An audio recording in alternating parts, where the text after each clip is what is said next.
ചാത്തനുമായിട്ടുള്ള കൊടുമ്പിരി കൊണ്ട യുദ്ധത്തിന് ശേഷം എയ്സ് തിരിച്ച് അവന്റെ മനുഷ്യ ഫോമിലേക്ക് തന്നെ മാറിയിരിക്കുകയാണ്. എന്നിട്ട് അവൻ കോട്ടയം സിറ്റി മൊത്തം നോക്കി. ഇനി ഈ സിറ്റിക്ക് എന്താകും, ഈ സിറ്റിയിലുള്ള ജനങ്ങളൊക്കെ എവിടെ എന്നവൻ ആലോചിച്ചിരിക്കുന്ന സമയത്താണ് വീണ്ടും ഒരു പ്രകാശം വന്ന് സിറ്റി പഴയ പോലെ ആകുന്നത്. മാത്രമല്ല ജനങ്ങളും അവിടെ പഴയ പോലെ തന്നെ. എന്തിനേറെ പറയുന്നു, അങ്ങനെ ഒരു യുദ്ധം നടന്നതായിട്ട് തന്നെ അവിടെയുള്ള ആർക്കും ഓർമ്മയില്ല. എയ്സിന് ഇത് എന്താണ് നടക്കുന്നതെന്ന് ഒരു എത്തും പിടിയും കിട്ടാതിരിക്കുന്ന സമയത്താണ് പെട്ടെന്ന് എയ്സിന്റെ അടുത്തേക്ക് ഒരു നിഴല് വരുന്നത്. അത് സാക്ഷാൽ പാന്തേര ഗോഡായിരുന്നു. എയ്സ് എന്തെങ്കിലും പാന്തേര ഗോഡിനോട് പറയുന്നതിന് മുമ്പായിട്ട് പാന്തേര ഗോഡ് പറഞ്ഞു, എന്നോട് നീ ഇപ്പൊ ഒന്നും പറയണ്ട, എനിക്കെല്ലാം അറിയാം. നിന്റെ മാസ്ക്, നിന്റെ ഫുൾ ഓജസിനെ യൂസ് ചെയ്തുകൊണ്ട് തന്നെ നിനക്കിപ്പോൾ പോർട്ടൽ ഓപ്പൺ ആക്കി നിന്റെ അനുജനുള്ള സ്ഥലത്തേക്ക് പോകാൻ പറ്റുന്നില്ലെന്നല്ലേ നീ ഇപ്പൊ കരുതുന്നത്? അതിനുവേണ്ടിയാണ് ഞാൻ ഇവിടെ വന്നത്. ഞാൻ നിനക്ക് പോർട്ടൽ ഓപ്പൺ ആക്കി തരാം. ഇന്നാ നീ ഈ ഡ്രസ്സ് എല്ലാം ധരിച്ചോളൂ എന്ന് പറഞ്ഞ് എയ്സ് ധരിക്കുന്ന അതേ തരം ജാക്കറ്റും ഡ്രസ്സുകളും എയ്സിന് കൊടുത്തതിന് ശേഷം പാന്തരാഗോഡ് ഒരു പോർട്ടൽ ഓപ്പൺ ആക്കി എയ്സിനെ അങ്ങോട്ട് പറഞ്ഞു വിട്ടു. ഇതേ സമയം എയ്സിന്റെ അനുജനായ കെൻഡറോനെ അവിടെ ബലി കൊടുക്കാൻ നിന്ന പെൺകുട്ടികളെല്ലാം വളഞ്ഞിട്ടുണ്ടായിരുന്നു. അപ്പോഴാണ് കെൻഡറോ പറയുന്നത്, ശക്തിയുള്ളവനെ കൂടെ നിങ്ങൾക്ക് തോപ്പിക്കാൻ സാധിക്കും, പക്ഷെ ബുദ്ധിയുള്ളവനെ തോപ്പിക്കാൻ ഭയങ്കര പാടാണ്. മനുഷ്യന്റെ മുഴുവൻ ചരിത്രം എടുത്തു നോക്കിയാലും എന്റെ അത്ര ബുദ്ധിയുള്ള ഒരു കുട്ടി ജനിച്ചിട്ടേ ഇല്ലെന്ന് പറഞ്ഞു. ശേഷം എയ്സ് പോർട്ടൽ ഓപ്പൺ ആക്കി അവിടെ ചെല്ലുമ്പോൾ കാണുന്ന കാഴ്ച എയ്സിനെ അത്ഭുതപ്പെടുത്തി കളഞ്ഞു.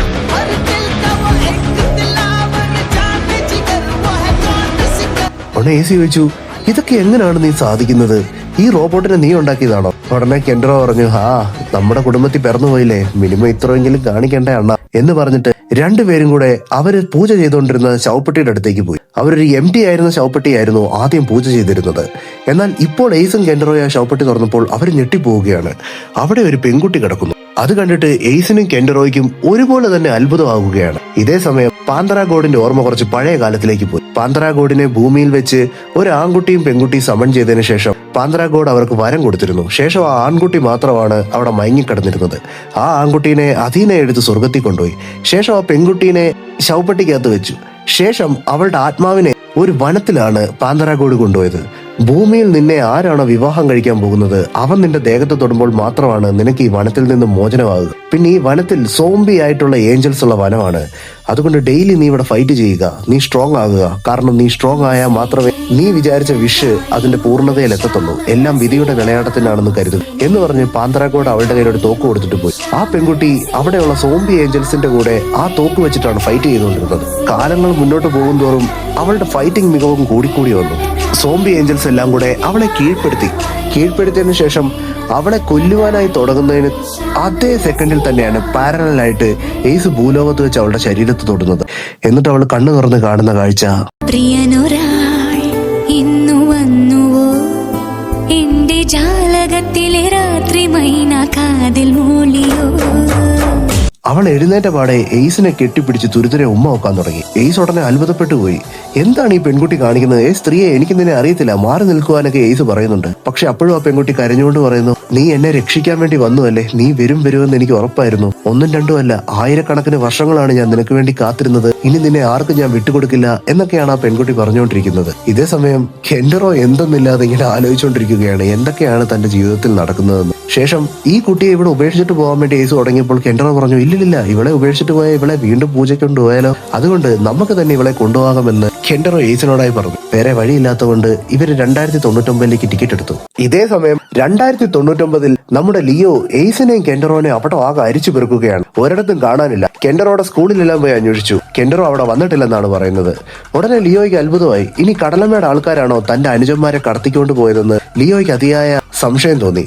ഉടനെ തന്നെ ലിയോ കടലമ്മയുടെ കൊട്ടാരം നോക്കി ലക്ഷ്യമായി. അവിടെ ചെന്നിട്ട് വഴിയെ വരുന്നവന്മാരെ എല്ലാരെയും വെട്ടി വീഴ്ത്തിക്കൊണ്ടിരുന്നപ്പോഴാണ് ലിയോ അബദ്ധത്തിൽ ഒരു മുറിയിലേക്ക് കയറി ചെല്ലുന്നത്. ആ മുറിയിൽ തന്നെ പ്രഹരമേറ്റ് റിക്കവർ ആകാൻ വേണ്ടി കിടക്കുകയായിരുന്നു കനകം ലിയോനെ കണ്ടപാടെ ചോദിച്ചു, ഇനി എന്താ നീ വന്നേ, എന്നെ കൊല്ലാൻ വേണ്ടി വന്നതാണോ എന്ന് ചോദിച്ചു. ഞാൻ വന്നത് എന്റെ അനുജന്മാരെ തേടിയാണ്. ഉടനെ കനകം പറഞ്ഞു, നിന്റെ അനുജന്മാരും ഇവിടില്ല, കടലമ്മയും ഇവിടില്ല. ഇതേ സമയം കടലമ്മയും നീലയും കൂടെ കള്ളിയങ്കാട്ട് വനത്തിൽ ചാത്തന്റെ തലയും വെച്ച് ഡിപ്രഷൻ അടിച്ചിരിക്കുകയായിരുന്നു. ശേഷം കനകം ലിയോയോട് പറഞ്ഞു, നിന്റെ അനുജന്മാർ ഇവിടില്ല, നീ അവന്മാരെ തേടുവാനുള്ള വേവലാതിയെല്ലാം ഒഴിവാക്കിയിട്ട് നിന്റെ ഓജസിനെ ഫോക്കസ് ചെയ്ത് അവന്മാരുടെ എനർജി സെൻസ് ചെയ്ത് നോക്ക്, നിനക്ക് ഇവിടെ ഒന്നും അവരെ കാണാൻ കഴിയില്ലെന്ന് പറഞ്ഞു. ലിയോ ഉടനെ അവന്റെ മനസ്സിനെ കൺട്രോൾ ചെയ്ത് ഫോക്കസ് ചെയ്തപ്പോഴത്തേക്ക് ശരിയാണ്, തന്റെ അനുജന്മാരെ ഇവിടെ കാണാനില്ല. ശേഷം ലിയോ കടലിനടിയിലെ കടലമ്മയുടെ കൊട്ടാരത്തിൽ നിന്നും തിരിച്ച് തന്റെ സിറ്റിയിലേക്ക് പോകുവാനായി തുടങ്ങിയപ്പോഴാണ് കനകം പുറകിൽ നിന്ന് വിളിക്കുന്നത്, ലിയോ, നീ പോകുന്നതിന് മുമ്പ് എന്നോട് കുറച്ച് സത്യങ്ങൾ പറയണം. ഇന്നേരം ഓഡിസി ക്ലാൻ ജീവനോടെ ഉണ്ടെങ്കിൽ നീയല്ലേ അതിന്റെ രാജാവാകേണ്ടത്. നിങ്ങളുടെ അത്രയും പ്രശസ്തമായ ക്ലാനുകളെ ഉപേക്ഷിച്ച്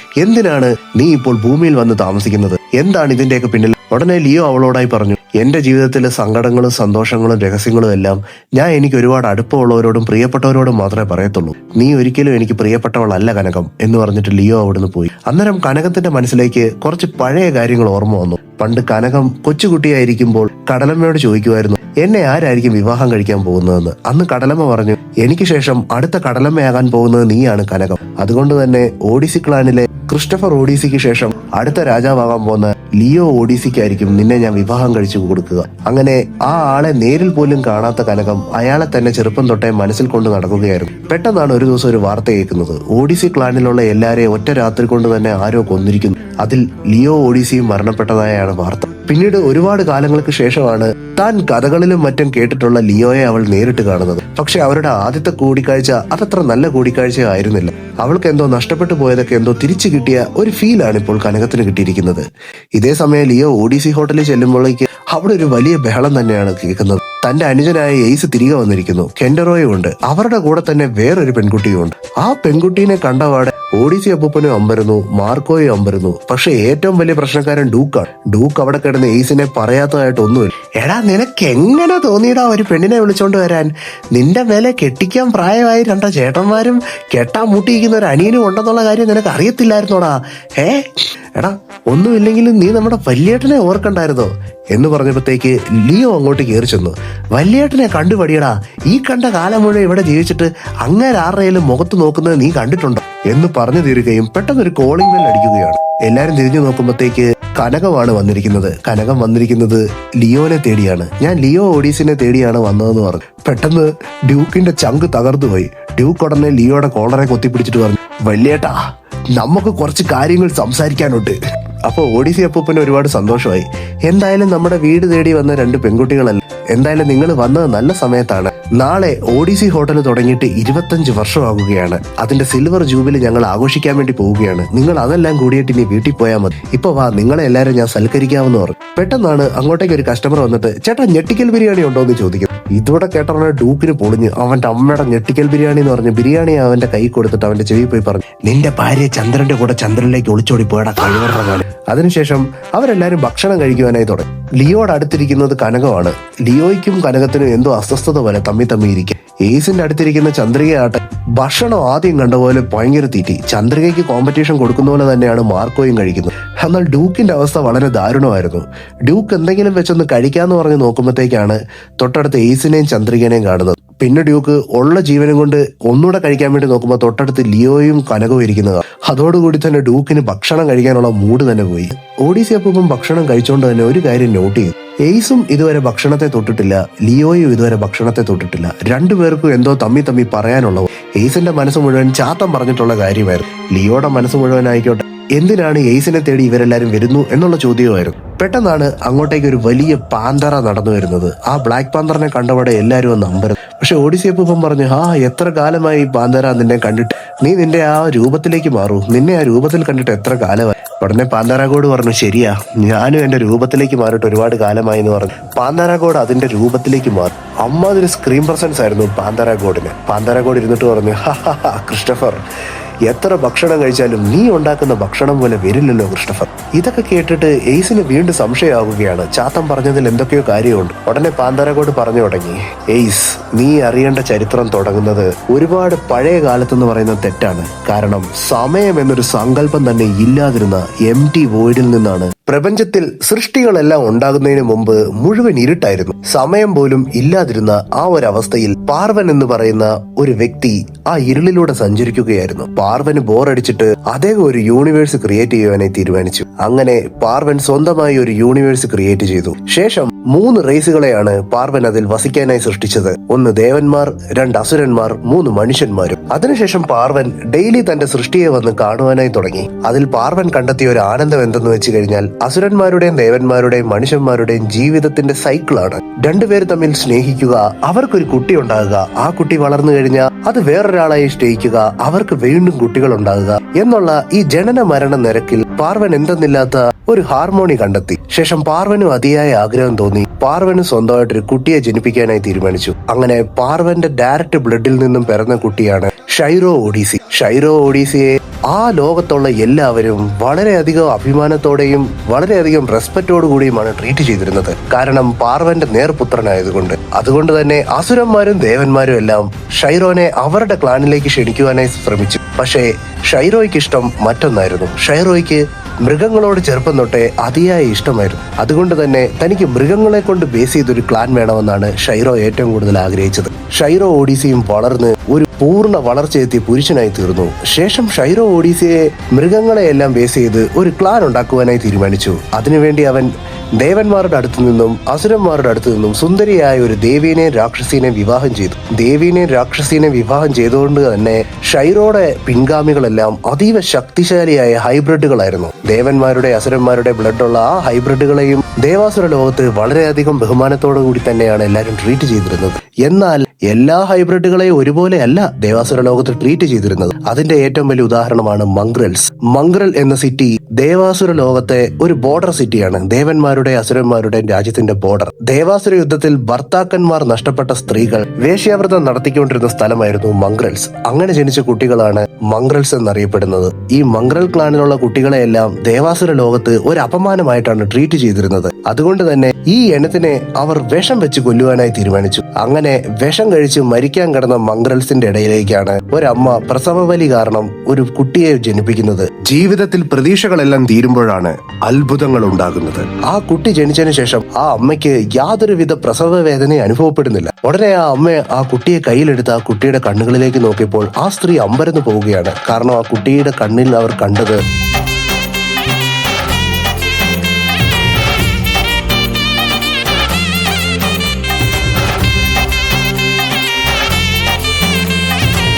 ആ കുട്ടിയെ പ്രസവിച്ചതിനു ശേഷം ആ സ്ത്രീയുടെ ഓർമ്മ കുറച്ച് പഴയ കാലങ്ങളിലേക്ക് പോയി. പണ്ട് മംഗ്രൽസിലെല്ലാം ഒരു കുരുപ്പ പോലും മുളയ്ക്കാതിരുന്ന കാലം, മഴയില്ലാത്ത കാലം, അസുഖം മാത്രം ഉണ്ടായിരുന്ന സമയം, ഒരിറ്റ് ഭക്ഷണത്തിന് വേണ്ടി യാചിക്കുന്ന സമയത്ത് അവരെല്ലാരും ഇത് സഹിക്കാൻ പറ്റാതെ ഒരു ദിവസം ഒരു വലിയ റിച്വൽ എല്ലാം നടത്തി പാർവദേവനെ അവിടെ പ്രത്യക്ഷപ്പെടുത്തി. എന്നിട്ട് പാർവദേവനോട് തങ്ങളുടെ സങ്കടങ്ങളെല്ലാം അവർ ഏറ്റുപറഞ്ഞു. അതിനുശേഷം പറഞ്ഞു, ഞങ്ങളെ പോലെ തന്നെ ഒരു ഹൈബ്രിഡ് ക്ലാനുകളല്ലേ ഓഡിസി ക്ലാനും, എന്നിട്ട് അവരെ എല്ലാരും വാനോളം ഉയർത്തുന്നത് എന്തുകൊണ്ടാണ്? അങ്ങയുടെ പുത്രൻ അവിടെ ഉള്ളത് കൊണ്ടാണ്. പക്ഷേ ഞങ്ങളുടെ ഗതി കണ്ടില്ലേ, ഞങ്ങളെ പാതാളത്തോട്ട് ചവിട്ടിത്താക്കുകയാണ് ഓരോ ദിവസവും. ഉടനെ പാർവം പറഞ്ഞു, എന്റെ ഒരു പുത്രൻ ഉള്ളത് കൊണ്ടാണ് അവരെ എല്ലാരും നന്നായിട്ട് നോക്കുന്നതെങ്കിൽ നിങ്ങളുടെ ക്ലാനിലും എന്റെ മറ്റൊരു പുത്രൻ ജനിക്കുന്നതായിരിക്കും. അവൻ നിങ്ങളുടെ കീർത്തിയെ വാനോളം ഉയർത്തും. പാഴ്വാക്കുകൾ ഒന്നും ഞാൻ പറയുന്നില്ല. ഞാൻ എന്തു പറയുന്നോ അത് തന്നെയാവും നടക്കാൻ പോകുന്നത്. ശേഷം മംഗളദേശത്ത് ചെറിയ ചെറിയ മാറ്റങ്ങളെല്ലാം വന്നു തുടങ്ങി. പയ്യെ പയ്യെ ചെറിയ ചെറിയ ചെടികളൊക്കെ കിളുക്കാൻ തുടങ്ങി. മഴയും പെയ്യാൻ തുടങ്ങി. പതിയെ പതിയെ ആൾക്കാരുടെ രോഗം തന്നെ കാണാതെ പോയി തുടങ്ങി. ഇതെല്ലാം ഒരു ദൈവിക സാന്നിധ്യത്തിന്റെ ലക്ഷണങ്ങളാണെന്ന് അവർ തിരിച്ചറിഞ്ഞു. അത് ദേവന്മാരും അസുരന്മാരും അറിഞ്ഞു. ഒരു ദേവപുത്രനെ കൊണ്ട് തന്നെ താങ്ങാൻ വയ്യ. അതുകൊണ്ട് തന്നെ ഇനി ഒരു ദേവപുത്രൻ വേണ്ടെന്ന് പറഞ്ഞ് അവർ മംഗ്രൽസിന്റെ അടുത്ത് സ്നേഹം നടിച്ച് ഭക്ഷണത്തിൽ വിഷം കലർത്തി കൊടുത്ത് അവരെ കൊല്ലുവാനായി തീരുമാനിച്ചു. അങ്ങനെ എല്ലാരും മരണവേപ്രളത്തിൽ കിടന്ന സമയത്താണ് ആ സ്ത്രീ ഈ കുട്ടിയെ പ്രസവിക്കുന്നത്. ശേഷം ആ കുട്ടിയെ കയ്യിലെടുത്തതിനു ശേഷം ആ സ്ത്രീ പറഞ്ഞു, ഇവരെ എല്ലാരെയും നീ രക്ഷിക്കൂ അധീന. അധീന എന്ന പേരിന്റെ അർത്ഥം മംഗ്രൽസിന്റെ ഇടയിൽ ഒരു വിശ്വാസമാണ്. ആ വിശ്വാസപ്രകാരം പാർവന്റെ പുത്രനായി ജനിക്കുന്നത് ആരാണോ ആ കുട്ടിയുടെ പേരായിരിക്കും അധീന. അധീന എന്ന പേരിന്റെ അർത്ഥം the one who protect all. അങ്ങനെ അധീനനെ തൊടുന്നവരെല്ലാവരും ഹീലാവുകയാണ്. അവരുടെ മുറിവുകൾ മാത്രമല്ല ഹീലാകുന്നത്, മറിച്ച് അവരുടെ വിശപ്പ്, അവരുടെ സങ്കടം, അതുപോലെ തന്നെ അവരുടെ യൗവനം എല്ലാം തന്നെ ഹീലാവുകയാണ്. അതുപോലെ തന്നെ അധീനയെ ഏതൊക്കെ സ്ത്രീകൾ മുലയൂട്ടുന്നോ അവരെല്ലാവരും അവരുടെ കൗമാരകാലത്തിലേക്ക് എത്തിയ പോലെ സൗന്ദര്യത്തിലെത്തും. അങ്ങനെ അവനും വളർന്നു, ആ സ്ഥലവും വളർന്നു. മംഗളദേശം ഇന്ന് കണ്ടു കഴിഞ്ഞാൽ ദേവാസുര ലോകത്തെ ഏറ്റവും മികച്ച ദേശമായി തോന്നും. അങ്ങനെ ഇരിക്കെയാണ് ഒരു വയസ്സായ വൃദ്ധൻ തന്റെ പേരക്കുട്ടിയായിട്ട് മംഗളദേശത്തേക്ക് വരുന്നത്. ആ വൃദ്ധൻ ഒരു ദേവനായിരുന്നു. തന്റെ കൊച്ചുമകൾ വളരെ ചെറുപ്പത്തിൽ തന്നെ മരിച്ചുപോയി. പകരം തന്റെ ജീവൻ എടുത്തിട്ട് ആ കുട്ടിയുടെ ജീവൻ രക്ഷിക്കാമോ എന്ന് ചോദിച്ച് ദേവന്മാരുടെ അസുരന്മാരുടെ അടുത്തെല്ലാം അയാൾ പോയി. എല്ലായിടത്തു നിന്നും നിരാശ മാത്രമാണ് കിട്ടിയത്. അങ്ങനെ ഇരിക്കുമ്പോഴാണ് അപേക്ഷിച്ചാൽ ഉപേക്ഷിക്കാത്തൊരു ദൈവത്തെ പറ്റി അയാൾ കേട്ട് മംഗളദേശത്തേക്ക് പോകുന്നത്. അവിടെ ചെന്ന് അധീനെ ആ കുട്ടിയെ കയ്യിൽ ഏറ്റെടുത്തു. ശേഷം ആ കിളവൻ പറഞ്ഞതെല്ലാം കേട്ടു. തന്റെ ജീവൻ എടുത്തിട്ട് കുട്ടിക്ക് ജീവൻ കൊടുക്കാനാണ് അയാൾ പറയുന്നത്. പക്ഷേ ആ പിഞ്ച് ശരീരത്തിൽ ജീവൻ ഇല്ലാതെ കിടക്കുന്നത് അധീനയ്ക്ക് അതിയായ സങ്കടം ഉണ്ടാക്കി. അതുകൊണ്ട് തന്നെ അവന്റെ ഗാലക്സി അയിൽ നിന്നും ഒരു തുള്ളി കണ്ണീര് വന്ന ആ കുട്ടിയുടെ ദേഹത്ത് വീണു. ശേഷം ആ കുട്ടി ജീവനോടെ വന്നു. ഈ ഒരു വാർത്ത ദേവാസുര ലോകത്ത് മുഴുവൻ കാട്ടുതീ പോലെ പടർന്നു. എല്ലാരും ഒരു കാലത്ത് ഒതുക്കപ്പെട്ടിരുന്ന മംഗൾ ക്ലാനിലെ ഒരാൾ ദേവന്മാർക്കും അസുരന്മാർക്കും ചെയ്യാൻ പറ്റാത്തൊരു കാര്യം സാധിച്ചിരിക്കുന്നു. അതെ, മരിച്ചുപോയ ഒരാൾക്ക് ജീവൻ കൊടുത്തിരിക്കുന്നു. ഇത് താങ്ങാൻ പറ്റാത്ത ദേവന്മാരും അസുരന്മാരും അവരുടെ പടയെ അധീനയെ കൊല്ലുവാനായി അയച്ചു. പക്ഷെ മറുപടിയായി അവർക്ക് കിട്ടിയത് ആരെയാണോ കൊല്ലാൻ അയച്ചത് അവര് തന്നെ അധീനയെ പല്ലക്കിൽ എഴുന്നള്ളിച്ചുകൊണ്ടുവരുന്നു. അങ്ങനെ അദീനയെ കൊല്ലുവാനായി ദേവന്മാരും അസുരന്മാരും അവരുടെ പടയെ മംഗള ദേശത്തേക്കായിട്ട് അയച്ചു. അതേസമയം മംഗള ദേശത്ത് അദീന അവന്റെ ക്ലാനിലുള്ളവരുമായിട്ട് കൃഷി ചെയ്യുകയായിരുന്നു. പെട്ടെന്നാണ് എവിടെ നിന്നോ ഈ പട എവിടെ വരുന്നത്. തന്നെ ബന്ധിച്ച് വലിച്ചഴച്ച് കൊണ്ടുപോകാനാണ് അവർ വന്നതെന്ന് പറഞ്ഞു. അദീന പറഞ്ഞു, ശരി, ഇപ്പൊ ഞാൻ കൃഷി ചെയ്തോട്ടെ, അത് കഴിഞ്ഞിട്ട് നീക്ക് എന്നെ പിടിച്ചോണ്ട് പോക്കോളാൻ പറഞ്ഞു. പക്ഷെ അവർ പറഞ്ഞു, ഞങ്ങൾക്ക് ക്ഷമയില്ലെന്ന്. ഉടനെ അദീന അവന്റെ കോസ്മിക്കായി ആക്ടിവേറ്റ് ചെയ്തിട്ട് കുറച്ചു നേരം ഒന്ന് വെയിറ്റ് ചെയ്യാവോ എന്ന് അവരോട് അപേക്ഷിച്ചു. അദീനയുടെ കോസ്മിക്കായി ആക്ടിവേറ്റ് ആയ അടുത്ത നിമിഷം അവര് പോലും അറിയാതെ അവരുടെ മനസ്സ് അദീന എന്തു പറയുന്നോ അതിന് കീഴ്പ്പെട്ടിരുന്നു. ശേഷം കൃഷിയെല്ലാം കഴിഞ്ഞിട്ട് നമുക്ക് പോകാമെന്ന് പറഞ്ഞു. അന്നേരത്തേക്ക് അദീനെ പിടിച്ചുകൊണ്ടുവരാൻ ആരാണോ വന്നത് അവര് തന്നെ ഒരു പല്ലക്ക് നിർമ്മിച്ച് അദീനയെ അതിലേക്ക് എഴുന്നള്ളിച്ചു.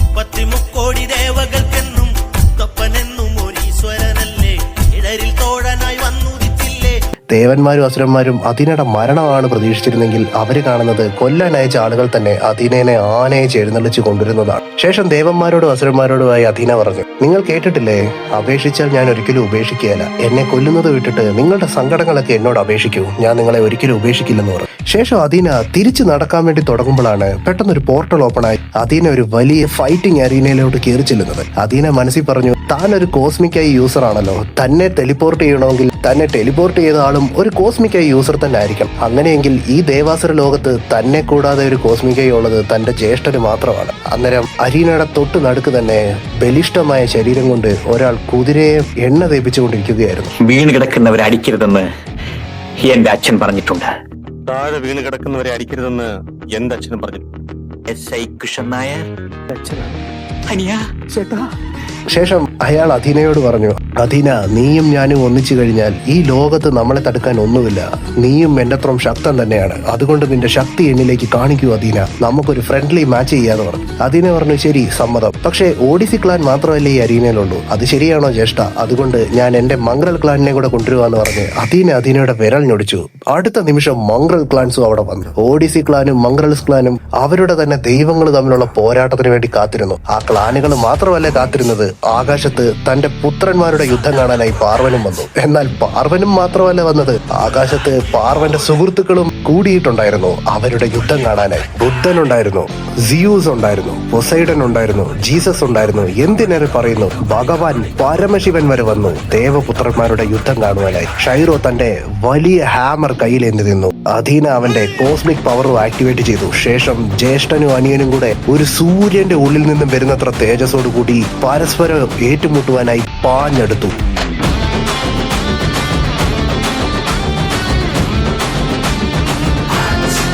അങ്ങനെ ദേവപുത്രന്മാരുടെ യുദ്ധം അവിടെ കൊടുമ്പിരി കൊണ്ടുകൊണ്ടിരുന്നു. കാണികളും അതുപോലെ തന്നെ ദേവന്മാർക്കും ഒരുപോലെ സന്തോഷവും ആകാംക്ഷയേകുന്ന രീതിയിലായിരുന്നു ആ ഭയാനകമായ യുദ്ധം അവിടെ അരങ്ങേറിയിരുന്നത്. യുദ്ധത്തിന്റെ ഇടയിൽ അദീന ഒരു കാര്യം നോട്ട് ചെയ്തു. ഷൈറോയ്ക്ക് അതിഭയങ്കരമായ കായിക ബലമാണ്. അതുകൊണ്ട് തന്നെ അദീനയ്ക്ക് ഷൈറോയുമായി ഒരു മല്ലയുദ്ധം ചെയ്യാൻ ഒരു ആഗ്രഹം തോന്നി. പക്ഷേ ഷൈറോയുടെ അടുത്ത് മല്ലയുദ്ധത്തിന് പോയത് ഒരു വലിയ അബദ്ധമായെന്ന് അദീനയ്ക്ക് തോന്നി. കാരണം മല്ലയുദ്ധം തുടങ്ങിയ അടുത്ത നിമിഷം തന്നെ ഷൈറോ അദീനയെ നിലംപരിശാക്കി. എന്നിട്ട് ഷൈറോ അദീനയോടായി പറഞ്ഞു, എന്നോട് ഒരിക്കലും മല്ലയുദ്ധത്തിന് വരണമെന്ന് നീ ആഗ്രഹിക്കരുത് അദീന, കാരണം ഞാൻ നിന്നേക്കാളും 1000 മടങ്ങ് ശക്തനാണ്. അപ്പോഴത്തേക്ക് അദീന പറഞ്ഞു, അതിന് നിങ്ങളോട് മല്ലയുദ്ധം കൂടാനുള്ള പൂതി മൂത്തിട്ടൊന്നും അല്ല ഞാൻ വിളിച്ചത്, എന്റെ പ്ലാൻ വർക്കൗട്ട് ആകാൻ വേണ്ടിയാണ്. ഉടനെ ഷൈറോ ചോദിച്ചു, എന്ത് പ്ലാൻ? പെട്ടെന്നാണ് ഷൈറോയുടെ തൊട്ടുപുറകെ അദീന അവന്റെ കോസ്മിക് സോഡുമായി വരുന്നത്. ഉടനെ ഷൈറോ ആ കോസ്മിക് സോഡുമായിട്ട് വന്ന് അദീനനെ ഇടിച്ചപ്പോ അത് മറഞ്ഞുപോയി. അതൊരു കോസ്മിക് ക്ലോൺ ആയിരുന്നു. ഷൈറോ ഉടനെ ചുറ്റും നോക്കി. ഷൈറോയുടെ ചുറ്റും അദീനകൾ കൊണ്ട് നിറഞ്ഞിരിക്കുകയാണ്. എന്തിനേറെ പറയുന്നു, ആ അരീനയിൽ നിന്ന് ജയ വിളിക്കുന്ന കാണികൾ വരെ അദീനയായിട്ട് ഷൈറോയ്ക്ക് തോന്നി. ഉടനെ ഷൈറോ പറഞ്ഞു, നീ ബുദ്ധിയുള്ള ഒരു കുറുക്കൻ തന്നെ. ശേഷം അവര് തമ്മിലുള്ള യുദ്ധം തുടങ്ങി. ഷൈറോ അവിടെയുള്ള അദീനയുടെ ക്ലോണുകളെ എല്ലാരെയും അടിച്ച് നിലംപരിശാക്കിക്കൊണ്ടിരുന്നു. അതിന്റെ ഇടയിലെല്ലാം ഷൈറോ നോക്കുന്നത് ഒറിജിനൽ അദീന എവിടെയെന്നാണ്. ഇതേ സമയം ഒറിജിനൽ അദീന ആ അരീനയുടെ തന്നെ ബാത്റൂമിന്റെ അവിടെ പോയി മൂത്രം ഒഴിച്ചോണ്ടിരിക്കുകയായിരുന്നു. എനിക്ക് മൂത്രമൊഴിക്കാൻ മുട്ടുന്നു. വേല ഇറക്കരുത്, മര്യാദയ്ക്ക് നിങ്ങൾ ഓഫ് ചെയ്യണം. ഓഫ്? എന്തോ ഓഫ്? നിങ്ങൾ ഇപ്പൊ പ്രവർത്തിപ്പിച്ചുകൊണ്ടിരിക്കുന്ന ആ ഉപകരണം മൂത്രമെല്ലാം ഒഴിച്ച് കയ്യും മുഖവും എല്ലാം കഴിയിട്ട് അദീന തിരിച്ചു വന്നപ്പോഴത്തേക്കും ഷൈറോ അവന്റെ ഓജസ് റിലീസ് അതിഭയാനകമായി റിലീസ് ചെയ്ത് അദീനയുടെ ക്ലോണുകളെ എല്ലാം വെണ്ണീറാക്കി കളഞ്ഞു. ശേഷം ഒറിജിനൽ അദീന എവിടെയെന്ന് നോക്കിയപ്പോഴാണ് ഷൈറോ ആ കാഴ്ച കാണുന്നത്. ആകാശത്ത് 6 കൈയും വിരിച്ച് തന്റെ കോസ്മിക് ഫോമിൽ നിൽക്കുകയാണ് അദീന.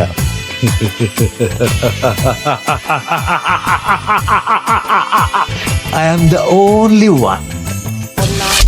അമ്പെടുത്ത് രാമനയണ നേരമതയും ലങ്കേശൻ രാവണന്റെ നെഞ്ചിലിടുക്കിയായി. ശേഷം അദീന അവന്റെ അമ്പെടുത്ത് ഷൈറോടെ നെഞ്ചിലേക്കായിട്ട് ചെയ്തു. ആ അമ്പ് ഷൈറോടെ നെഞ്ചിക്കൊണ്ടതും ഷൈറോ അവിടെ വീണിരിക്കുന്നു. കാണികളെല്ലാം അലറി. ഓഡിസി ക്ലാനിന് വിശ്വസിക്കാനേ പറ്റിയില്ല. എങ്ങനെയാണ് തങ്ങളുടെ രാജാവ് താഴെ വീണത്? ഉടനെ അദീനയുടെ മുഖവും മാറി. അയ്യോ, ഞാൻ എന്റെ ജ്യേഷ്ഠനെ കൊന്നുകളഞ്ഞോ എന്നുള്ള ഒരു മുഖഭാവമാണ് അദീനയുടെ മുഖത്തുണ്ടായത്. പെട്ടെന്ന് അവിടെ മുഴുവൻ ഇരുളായി. അദീനയ്ക്ക് ഒന്നും കാണാൻ പറ്റുന്നില്ല. പെട്ടെന്നാണ് ആ ശബ്ദം കേൾക്കുന്നത്. നീ വളരെ നന്നായി തന്നെ യുദ്ധം ചെയ്തു അദീന. നീ എന്റെ അനുജൻ തന്നെയാണ്. അതുകൊണ്ടല്ലേ നിനക്ക് എന്റെ ഒരു മുടിയെ തോപ്പിക്കാൻ പറ്റിയത്. ഇത്രയും നേരം നീ യുദ്ധം ചെയ്തത് എന്റെ ഒരു മുടിയുമായിട്ടാണ്. ഇനി നീ യഥാർത്ഥ എന്നെ കണ്ടോളൂ. എന്റെ വിശ്വരൂപം ഞാൻ നിന്നെ കാണിക്കുകയാണ് അനുജ എന്ന് പറഞ്ഞ് ഷൈറോയുടെ വിശ്വരൂപം അദീനയുടെ മുന്നിൽ പ്രത്യക്ഷപ്പെടുത്തി.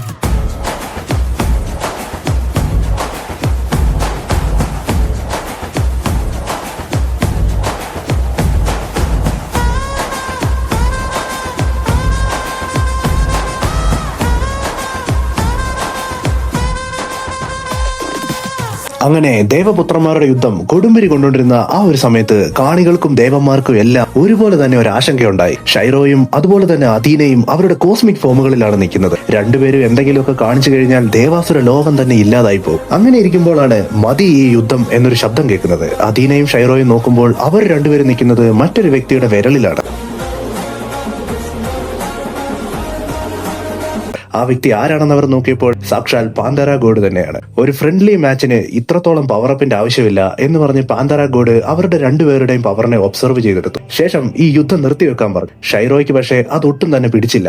ജ്യേഷ്ഠ, അദ്ദേഹവും നമ്മളെപ്പോലെ ഒരു പരമാത്മാവാണ്. നമ്മൾ അദ്ദേഹത്തെ ബഹുമാനിക്കണമെന്ന് പറഞ്ഞു. പോണം ചേട്ടാ, അവനെ ബഹുമാനിക്കാൻ തന്തെടുത്തെന്ന് പറയാൻ പറഞ്ഞു. എന്നിരുന്നാലും തന്റെ സ്വന്തം അനുജനായ അദീന യുദ്ധം നിർത്തിവെക്കാമെന്ന് പറഞ്ഞപ്പോൾ ഷൈറോ അത് അംഗീകരിച്ചു. ഷൈറോയുടെ ഭാര്യമാർക്ക് പോലും അത് വിശ്വസിക്കാൻ പറ്റിയില്ല. കാരണം ഷൈറോ ആര് പറയുന്നതും അങ്ങനെ കേൾക്കാത്തൊരു വ്യക്തിയാണ്. അങ്ങനെ സഹോദരന്മാർ പരസ്പരം കെട്ടിപ്പിടിച്ച് പിരിഞ്ഞു. ശേഷം കുറച്ച് നാളുകൾ കടന്നുപോയി. മംഗള ദേശത്തും ഒഡീസി ദേശത്തും ഒരുപോലെ തന്നെ സമാധാനം നിലനിന്നിരുന്ന സമയത്താണ് പാന്തര ദേവൻ അവിടേക്ക് പോകുന്നത്. അദീനയെയും കണ്ടു, ഷൈറോനെയും കണ്ടു. നിങ്ങളുടെ പിതാവായ പാർവൻ നിങ്ങളെ നാളെ പാർവന്റെ വാസസ്ഥലമായ ഐലൻഡിലേക്ക് വിളിക്കുന്നുണ്ട്. രണ്ടുപേരും പോയി അച്ഛനെ കണ്ട് അനുഗ്രഹം മേടിച്ചിട്ട് വരാനാണ് പാന്തര ദേവൻ പറയുന്നത്. ശേഷം പിറ്റേ ദിവസം മറ്റൊരു പ്രത്യേകതയും കൂടെ ഉണ്ടായിരുന്നു. അന്ന് അദീനയുടെ ബർത്ത്ഡേ ആയിരുന്നു. അദീന ബർത്ത്ഡേക്ക് ഇങ്ങനെ പോകുന്ന വഴിക്കാണ് ഒഡീസി ദേശത്തു നിന്നും തന്റെ സഹോദരൻ അയച്ച ഗിഫ്റ്റ് അദീനയ്ക്ക് കിട്ടുന്നത്. ഒരു ലെറ്ററും ഉണ്ടായിരുന്നു. അദീന, നിനക്ക് ഒരു വയസ്സ് കൂടെ കൂടിയിരിക്കുന്നു. നീയും എന്നെ പോലെ 1-2 വിവാഹം കഴിക്കുക. നിന്റെ കുട്ടികളും എന്റെ കുട്ടികളും ഒരുമിച്ച് നടക്കുന്നത് കാണാൻ എനിക്കൊരാഗ്രഹം. മാത്രമല്ല, നിനക്ക് വെള്ള വസ്ത്രങ്ങൾ ഒരുപാട് ഇഷ്ടമാണെന്ന് ഞാൻ കേട്ടിട്ടുണ്ട്. അതുകൊണ്ടാണ് ഞാൻ നിനക്ക് ഈ വെള്ള വസ്ത്രവും ഗിഫ്റ്റായിട്ട് തരുന്നത്.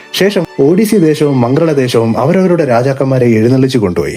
കോസ്മിക് ബീച്ചിലെത്തിയ അടുത്ത നിമിഷം ജ്യേഷ്ഠനുജന്മാർ പരസ്പരം കെട്ടിപ്പിടിച്ചു. ശേഷം അവർ ആ കോസ്മിക് ഓഷനിലൂടെ നടന്നുപോയി. പരമാത്മാവായ ആളുകൾക്ക് മാത്രം എൻട്രിയുള്ള ഐലൻഡാണ് പാർവന്റെ വാസസ്ഥലമായ ഐലൻഡ്. ആ ഐലൻഡിലേക്ക് കടലിന്റെ മേലെ കൂടെ അവർ നടന്നുപോയി. ശേഷം കുറെ നേരം മംഗൾ ക്ലാനും ഒഡീസി ക്ലാനും അവിടെ വെയിറ്റ് ചെയ്തുകൊണ്ടിരുന്നു. എന്താണ് പോയവരെ കാണാത്തതെന്ന് അവർ അതിയായ ആശങ്കയിലായി. അത് രാത്രിയായി. അതൊരു ബ്ലഡ് മൂണായ രാത്രിയായിരുന്നു. രക്തത്തിന്റെ കളറുള്ള. പെട്ടെന്ന് അവിടെ മുഴുവൻ മഞ്ഞ്. ആ മഞ്ഞിൽ നിന്നും ഒരു നിഴലിൽ നടന്നു വരുന്നത് അവർക്ക് കാണാനായി സാധിച്ചു. ഒന്നുകൂടെ ശ്രദ്ധിച്ചു നോക്കിയപ്പോൾ അദീനയാണ് വരുന്നത്. പക്ഷെ അദീനയുടെ വരവും അവന്റെ അപ്പോഴത്തെ അവസ്ഥയും കണ്ട് അവരെല്ലാരും പേടിച്ചു പോവുകയാണ്. രക്തത്തിൽ കുളിർത്ത് ഒരു റോസാപ്പൂവുമായാണ് അദീന വരുന്നത്. എന്നിട്ട് അദീന അവന്റെ ക്ലാനുമായി മംഗളദേശത്തേക്ക് പോയി. ശേഷം ഒഡീസി ക്ലാൻ ഒരുപാട് നേരം അവിടെ നോക്കി നിന്നു. അവരുടെ രാജാവ് അതിനുശേഷം വന്നിട്ടില്ല. ഷൈറോനെയോ പാർവനെയോ അതിനുശേഷം ദേവാസുര ലോകത്ത് ആരും തന്നെ കണ്ടിട്ടില്ല. ശേഷം ഒഡീസി ദേശത്ത് ആരാണ് അടുത്ത രാജാവെന്ന് എല്ലാരും അതിയായ ചർച്ചയിലായിരുന്നു. ചർച്ചയുടെ എല്ലാ ഇടയ്ക്ക് ക്രിസ്റ്റഫർ ഒഡീസി എന്നൊരു പേര് കയറി വരുന്നുണ്ട്. സാക്ഷാൽ ഷൈറോ ഒഡീസിയുടെ കൊച്ചുമകൻ. അണ്ണാ ബിൽഡപ്പ് ഒക്കെ കൊള്ളാം. ആരാണ് ഈ ക്രിസ്റ്റഫർ ഒഡീസി? നിന്റെയൊക്കെ ഒഡീസി അപ്പൂപ്പൻ.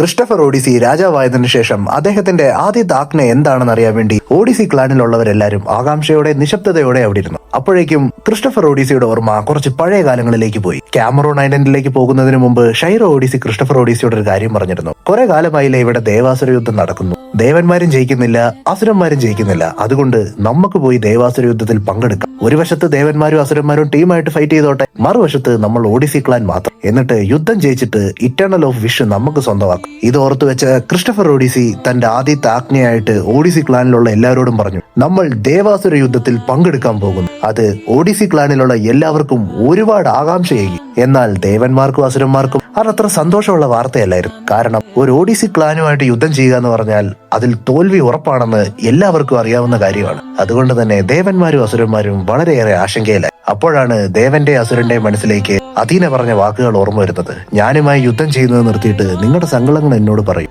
എന്റെ അടുത്ത് അപേക്ഷിച്ചാൽ ഞാൻ ഒരിക്കലും നിങ്ങളെ ഉപേക്ഷിക്കുക. ശേഷം അവർ മംഗള ദേശത്ത് പോയി അദീനയെ കണ്ടു. അതും ദേവന്മാരുടെ അസുരന്മാരുടെയും രാജാവ് നേരിട്ട് പോയാണ് അദീനയെ കണ്ടത്. ശേഷം അവനൊരു എഗ്രിമെന്റ് കൊടുത്തു. ഞങ്ങൾ പറയുന്ന 3 കാര്യം നീ അനുസരിക്കുകയാണെങ്കിൽ നിങ്ങൾ മംഗൾ ക്ലാനിലുള്ള എല്ലാവർക്കും വേണ്ട ഏറ്റവും വലിയ ആ ഒരു കാര്യം ഞങ്ങൾ തരുന്നതായിരിക്കും. അദീന ആ 3 കണ്ടീഷൻ കേട്ട് ശരിക്കും പറഞ്ഞ അമ്പരന്നു പോയി. ആദ്യത്തെ 2 കണ്ടീഷൻ അദീനയെ അത്രയ്ക്ക് അമ്പരപ്പിച്ചില്ലെങ്കിലും 3ാമത്തെ കണ്ടീഷനാണ് അദീനയെ അത്രയ്ക്ക് അമ്പരപ്പിച്ചത്. അതിനുശേഷം തന്റെ ബാൽക്കണിയിൽ വന്നു നിന്ന് മംഗൾ ക്ലാനിലുള്ള എല്ലാവരെയും അദീന നോക്കി. അവരെല്ലാവരും ഇപ്പൊ സന്തോഷിച്ചായിരിക്കുന്നെങ്കിലും അവർക്ക് ഇത്രയും കാലം ഇല്ലാതിരുന്നൊരു കാര്യമാണ് ദേവന്മാരും അസുരന്മാരും വന്ന് ഓഫർ ചെയ്തിരിക്കുന്നത്. അതാണ് ദേവാസുര ലോകത്തെ പൗരത്വം. തന്റെ മംഗൾ ക്ലാനിനെ എല്ലാവരും അപമാനിച്ചുകൊണ്ടിരുന്നത് തന്നെ അവരെല്ലാവരും തെറ്റായ വഴിയിലൂടെ ജനിച്ചുകൊണ്ടാണ്. ഇന്ന് അവരെ ശരിയായ വഴിയിലൂടെ ജനിച്ചെന്ന് അംഗീകരിക്കുന്ന പൗരത്വം കൊടുക്കാമെന്നാണ് ദേവന്മാരും അസുരന്മാരും പറഞ്ഞത്. പകരമായി അദീനയോട് ചെയ്തു കൊടുക്കാൻ അവർ ആവശ്യപ്പെടുന്നത് 1. ഷൈറോ ഓഡീസിയെ പോലെ നീ ഒരിക്കലും ദേവാസുര യുദ്ധത്തിൽ പങ്കെടുക്കരുത്. 2. ഞങ്ങൾ ദേവന്മാരെ അസുരന്മാരെയും മറ്റെന്ത് ആപത്തുകൾ വന്നാലും നീ വേണം സംരക്ഷിക്കുക. 3. ഓഡീസി ക്ലാനിലുള്ള എല്ലാവരെയും കൊന്നുകളയണം. ഈ 3 കാര്യം ചെയ്തു കഴിഞ്ഞാൽ മംഗള ദേശത്തുള്ളവർക്ക് ഞങ്ങൾ പൗരത്വം കൊടുക്കുന്നതായിരിക്കും. അദീനയുടെ മനസ്സ് വളരെയേറെ ആശങ്കയിലായി. ശേഷം അദീന ആ തീരുമാനം എടുക്കുകയാണ്. തന്റെ അവതാര ഉദ്ദേശം തന്നെ മംഗൾ ക്ലാനിലുള്ളവരുടെ ആവശ്യങ്ങളെല്ലാം നിറവേറ്റുക എന്നുള്ളതാണ്. അവർക്ക് പൗരത്വം എത്രത്തോളം ആവശ്യമുള്ളതാണെന്ന് അദീന പലപ്പോഴായി മനസ്സിലാക്കിയതാണ്. അതിനുവേണ്ടി അദീന ഓഡീസി ദേശത്തെ ആക്രമിക്കുവാനായി പറ്റിയൊരു ദിവസം കാത്തിരിക്കുകയായിരുന്നു. അങ്ങനെയാണ് ആ ദിവസം വന്നെത്തിയത്. അന്ന് ഷൈറോ ഓഡീസി ക്യാമറോൺ ഐലൻഡിൽ പോയിട്ട് 1 വർഷം തികയുകയാണ്. ആ ദിവസത്തിന് ഒരു പ്രത്യേകത ഉണ്ടായിരുന്നു. ഓഡീസി ക്ലാനിലുള്ള ആരും തന്നെ അന്ന് അവരുടെ മാസ്കുകൾ യൂസ് ചെയ്തില്ല. അതുകൊണ്ട് ഇത് തന്നെയാവും പറ്റിയ ദിവസം എന്ന് അദീനയ്ക്ക് തോന്നി. അതുകൊണ്ട് അദീന അവന്റെ മംഗൾ ക്ലാനിലുള്ള സ്ട്രോങ് ആയിട്ടുള്ള 3 പേരെ തിരഞ്ഞെടുക്കുകയാണ്. 1. ക്രൈഡ മംഗൾ. അവളുടെ ശക്തി തന്നെ ദുർനിമിത്തമാണ്. അവൾ ആരോടൊക്കെ യുദ്ധം ചെയ്യുന്നോ അവരെല്ലാരും അൺലക്കി ആയി പോകും. 2ാമത് തെരഞ്ഞെടുത്തത് കാലനെയാണ്. 3ാമത് തെരഞ്ഞെടുത്തത് ഫിയറിനെയാണ്. ഭയം, ദുർനിമിത്തം, മരണം.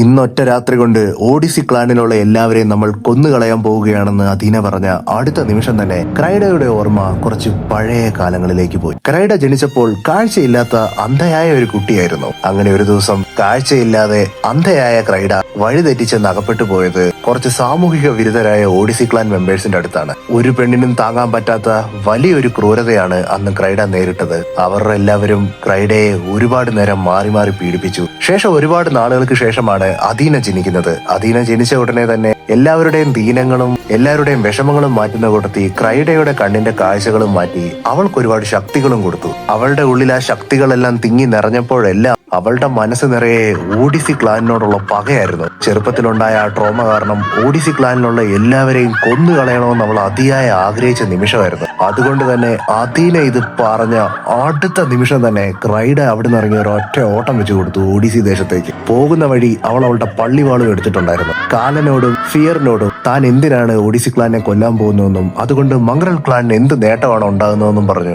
അത് കഴിഞ്ഞപ്പോൾ കാലം പറഞ്ഞു, അദീന, ക്യാമറോൺ ഐലൻഡിൽ നിന്നും നീ വന്നതിന് ശേഷം ഞങ്ങൾ ആരും തന്നെ നിന്നോട് ഒന്നും ചോദിച്ചിട്ടില്ല. എന്നിരുന്നാലും നീ എന്ത് ചെയ്താലും അത് നല്ലതിന് വേണ്ടിയാണെന്ന് ഞങ്ങൾക്ക് എല്ലാവർക്കും അറിയാം. അതുകൊണ്ട് ഞങ്ങൾ ഇത് അനുസരിക്കുകയാണെന്ന് പറഞ്ഞു. ഇതേ സമയം ഓഡിസി ക്ലാനിലുള്ള എല്ലാവരും ഷൈറോ പോയിട്ടുള്ള ആ ഒരു ഓർമ്മ ദിവസത്തെ സ്മരിച്ചുകൊണ്ടിരുന്ന സമയത്താണ് പുറകിൽ നിന്നൊരു ശബ്ദം കേൾക്കുന്നത്. തിരിഞ്ഞു നോക്കുമ്പോൾ അവിടെ കാവൽ നിന്നവന്റെ എല്ലാം തല വെട്ടി കൈ പിടിച്ച് ഉഗ്ര രൂപത്തിൽ നിൽക്കുകയാണ് ക്രൈഡ.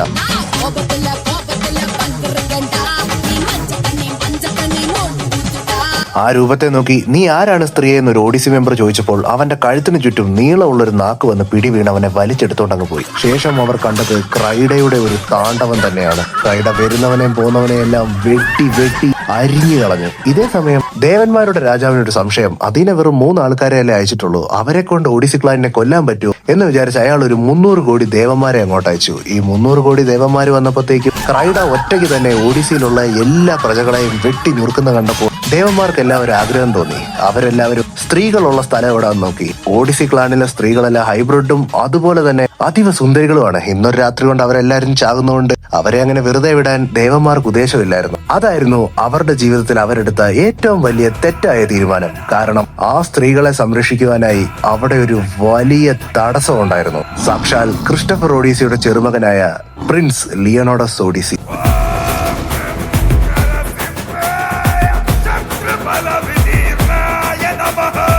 ലിയോയ്ക്ക് ചുറ്റും 300 കോടി ദേവന്മാർ ആയുധവേന്തി വളഞ്ഞു. പക്ഷേ അവർക്കറിയില്ലായിരുന്നു അവർ വളയുന്നത് അവരുടെ തന്നെ മരണത്തെയാണെന്ന്. ഒരു വശത്ത് 300 കോടി ദേവന്മാർ, മറുവശത്ത് വെറും ഒരു കൗമാരപ്രായക്കാരൻ. യുദ്ധം തുടങ്ങിയ അടുത്ത നിമിഷം തന്നെ ദേവന്മാർക്കെല്ലാം മനസ്സിലായി ആ കൗമാരപ്രായക്കാരന് വേണ്ടി യുദ്ധം ചെയ്യാൻ പോയത് വലിയ ഒരു അബദ്ധമാണെന്ന്. കാരണം അവനെ വെട്ടും തോറും അവൻ ചിരിക്കുന്നതല്ലാതെ അവന്റെ മുഖത്ത് വേദനയുടെ യാതൊരു ലക്ഷണവും അവർ കണ്ടില്ല. മറിച്ച് അവൻ വെട്ടുന്നതായിക്കോട്ടെ അവരുടെ എല്ലാവരുടെയും ഉടല് തന്നെ 2 കഷ്ണമായി പോകുന്ന പോലായിരുന്നു. യുദ്ധം അവിടെ കൊടുമ്പിരി കൊണ്ട് തന്നെ നടന്നു. ലിയോ അവന്റെ ശരീരത്തിൽ നിന്നും അവന്റെ ഫയർ ഓജസ് റിലീസ് ചെയ്ത് അവിടെയുള്ള ഏഞ്ചൽസിനെ എല്ലാം പച്ചയ്ക്ക് തന്നെ കത്തിച്ചു കളഞ്ഞു. ഒടുവിൽ അവസാനത്തെ ഏഞ്ചൽസിനെയും കൂടെ കൊന്നിട്ട് ലിയോ അവിടെ നിന്ന് അട്ടഹസിച്ചു.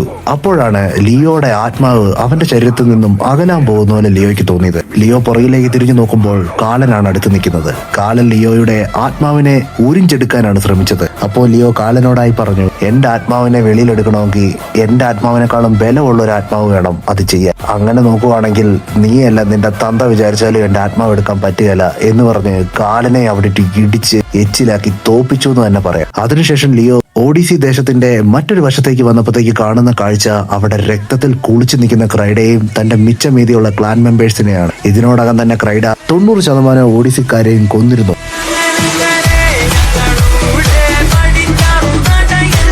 ക്രിസ്റ്റഫർ ഓഡിസി എവിടെയെന്ന് ലിയോ നോക്കുമ്പോഴാട്ടെ ക്രിസ്റ്റഫർ ഓഡിസിയും ഫിയറും തമ്മിലാണ് യുദ്ധം ചെയ്യുന്നത്. ക്രിസ്റ്റഫർ ഓഡിസി രാജാവായപ്പോൾ തന്നെ രാജ്യത്തിന്റെ മേലെയുള്ള ഭയവും അദ്ദേഹത്തിനുണ്ടായിരുന്നു. ആ ഭയമെല്ലാമാണ് ഫിയർ ഇപ്പോൾ ടൂളാക്കിയിരിക്കുന്നത്. തന്റെ രാജ്യം നശിച്ചു പോകുന്നത് ക്രിസ്റ്റഫർ ഓഡിസിക്ക് താങ്ങാൻ പറ്റുന്നതിലും അപ്പുറമായിരുന്നു. അപ്പോഴാണ് ഫിയർ അവന്റെ മാസ്ക് ഊരി അവൻ ആരാണെന്ന് റിവീൽ ചെയ്യുന്നത്. ദ്രോഹി, നിനക്ക് എങ്ങനെയാണ് നിന്റെ സ്വന്തം ക്ലാനുമായിട്ട് തന്നെ യുദ്ധം ചെയ്ത് അവരെ കൊല്ലാൻ സാധിക്കുന്നത്?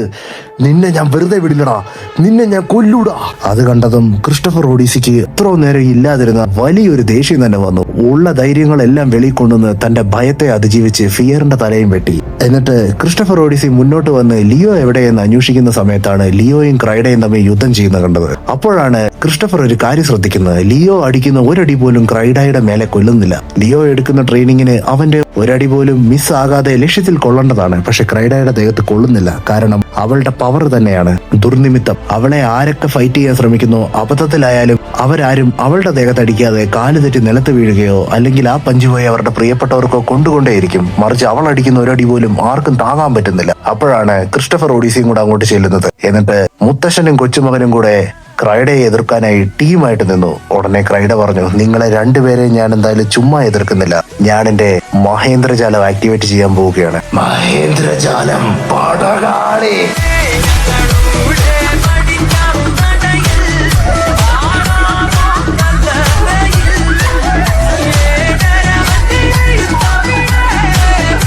ക്രിസ്റ്റഫർ ഓഡിസി ലിയോ ഓഡിസിയും കൂടെ ക്രൈഡ മങ്കറിനെ അതിഭയങ്കരമായി തന്നെ ചേർത്തു നിൽക്കുകയാണ്. ക്രൈഡ ഇപ്പോൾ അവളുടെ മഹേന്ദ്രജാലം ഫോമിലായതുകൊണ്ട് തന്നെ അവൾക്ക് 2 ഓജസ് എലമെന്റുകൾ യൂസ് ചെയ്യാൻ സാധിക്കും. ലിയോ അവന്റെ ഫയർ എലമെന്റ് വെച്ച് അവളെ അറ്റാക്ക് ചെയ്യുമ്പോൾ അവൾ അതിനെ വാട്ടർ എലമെന്റ് വെച്ച് കൗണ്ടർ ചെയ്യും. ക്രിസ്റ്റഫർ അവന്റെ ലൈറ്റ്നിങ് ഓജസ് വെച്ച് അവളെ എതിർക്കുമ്പോഴത്തേക്ക് അവൾ എർത്തിന്റെ ഓജസ് വെച്ച് അതിനെ ന്യൂട്രലൈസ് ചെയ്യും. അങ്ങനെ 2 പേരെ അവൾ ചേർത്ത് നിന്നുകൊണ്ടിരുന്ന സമയത്താണ് ക്രിസ്റ്റഫർ പറയുന്നത്, നമുക്ക് നമ്മുടെ 2 പേരുടെ അറ്റാക്ക് ഒരുമിച്ച് അവളുടെ മേലെ യൂസ് ചെയ്യാം. ഒരേ സമയം ആർക്കും തന്നെ 2 ഓജസ് എലമെന്റുകളെ യൂസ് ചെയ്യാൻ സാധിക്കില്ല എന്ന് പറഞ്ഞവർ ക്രിസ്റ്റഫർ ഓഡിസി ലൈറ്റ്നിങ് കൊണ്ടൊരു ഗണ്ണും ഉണ്ടാക്കി ലിയോ അവന്റെ ഫയർ ഒരു എനർജി ബ്ലാസ്റ്റ് ആക്കി അവളുടെ മേലെ ഒരേ സമയം വിട്ടു. എന്നാൽ അവരെ 2 പേരെ അത്ഭുതപ്പെടുത്തിക്കൊണ്ട് ക്രൈഡ ഒരേ സമയം തന്നെ എർത്ത് കൊണ്ടൊരു വാളും അതുപോലെ തന്നെ വാട്ടർ കൊണ്ടൊരു ഷീൽഡും വെച്ച് 2 പേരുടെ അറ്റാക്കിനെ ന്യൂട്രലൈസ് ചെയ്തു. ക്രിസ്റ്റഫറും ലിയോയും ഒരേപോലെ തന്നെ അമ്പരന്ന് പോവുകയാണ്. മഹേന്ദ്രജാലം ഫോമില് 2 ഓജസ് നേച്ചറിനെ യൂസ് ചെയ്യാൻ പറ്റുമെങ്കിലും 2ഉം ഒരേ സമയം യൂസ് ചെയ്യാൻ പറ്റില്ല. പിന്നെ എങ്ങനെയാണ് ഇവളെ കൊണ്ട് ഇത് സാധ്യമാകുന്നത് എന്നവർ ചിന്തിച്ചുകൊണ്ടിരുന്ന സമയത്ത് ക്രൈഡ ഓടി വന്ന് ക്രിസ്റ്റഫർ ഓഡിസിയുടെ നെഞ്ചിലിട്ടൊരു ചവിട്ട് വെച്ച് കൊടുത്തു. എന്നിട്ട് ക്രൈഡ അട്ടഹസിച്ചുകൊണ്ട്, നിനക്കൊക്കെ പേടിച്ചോടാൻ തോന്നുന്നുണ്ടോടാ ഓഡിസി പട്ടികളെ എന്ന് ചോദിച്ചു. അത് ലിയോയ്ക്ക് അത്ര പിടിച്ചില്ല. ശേഷം ലിയോയുമായി അവിടെ യുദ്ധം ചെയ്തുകൊണ്ടിരുന്നു. ലിയോയുമായി യുദ്ധം ചെയ്യുന്നതിന്റെ ഇടയ്ക്ക് ലിയോ ആലോചിച്ചു, ഇവളെ എങ്ങനെയാണെന്ന് തടുക്കാൻ പറ്റുക. അന്നേരമാണ് ലിയോയുടെ മനസ്സിലേക്ക് ക്രിസ്റ്റഫർ ടെലിപ്പതി മൂലം കമ്മ്യൂണിക്കേറ്റ് ചെയ്യുന്നത്. എന്നിട്ട് ക്രിസ്റ്റഫറിന്റെ ഭാഗത്ത് ഒരു പ്ലാൻ ഉണ്ടെന്നും ആ പ്ലാൻ ഇപ്പോൾ ചെയ്യാമെന്നും പറഞ്ഞു. ലിയോ ആ പ്ലാൻ പ്രകാരം അവന്റെ കയ്യിൽ നിന്നും ഒരു വലിയ ഓജസ് ബ്ലാസ്റ്റ് അവളുടെ മേലേക്ക് വിട്ടു. ആ ഫയർ എലമെന്റിനെ തടുക്കുവാനായി അവൾ അവളുടെ വാട്ടർ ഓജസിനെ റിലീസ് ചെയ്ത അടുത്ത നിമിഷം തന്നെ ക്രിസ്റ്റഫർ എവിടെ നിന്നോ വന്ന് അവളുടെ വാട്ടർ ഓജസിലേക്ക് അവന്റെ ലൈറ്റ്നിങ് കയറ്റിവിട്ടു. അതുകൊണ്ട് തന്നെ ക്രൈഡ അവിടെ കിടന്ന് ഷോക്ക് അടിച്ച് അവൾ ഡിഫീറ്റ് ആയ പോലെ ആകാശത്തേക്ക് നോക്കിക്കഴിഞ്ഞപ്പോഴാണ് അവൾക്ക് തോന്നിയത് നോക്കണ്ടായിരുന്നു എന്ന്. കാരണം ആകാശത്ത് അവൾ കണ്ട കാഴ്ച